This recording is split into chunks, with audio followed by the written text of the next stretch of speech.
Minsan ba, naramdaman mo naiwan ka na?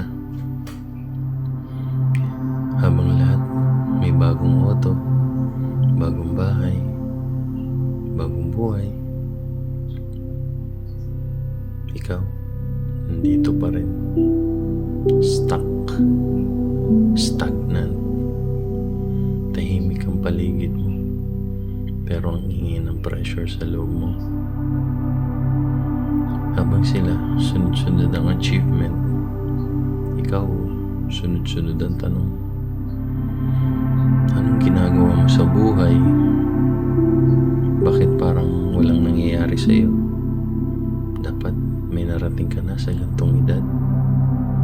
Ang sakit isipin, lalo na kung alam mong ginagawa mo naman ang lahat. Pero kahit anong pilit, parang ikaw na lang ang naiwan. Hindi ko alam kung ano ang kasagutan at hindi ko rin alam kung ano ang solusyon. Pero ang alam ko, hindi pa uli.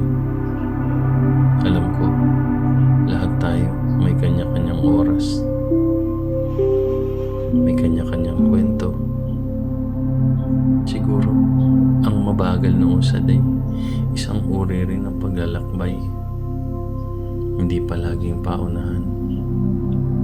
Kahit masakit, papatuloy pa rin.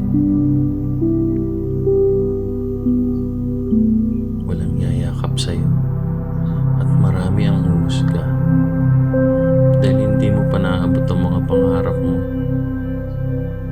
Pero dito, hindi ka nag-iisa. Dito, walang karera, walang pressure, walang pag-uusga. Dito, pwede kang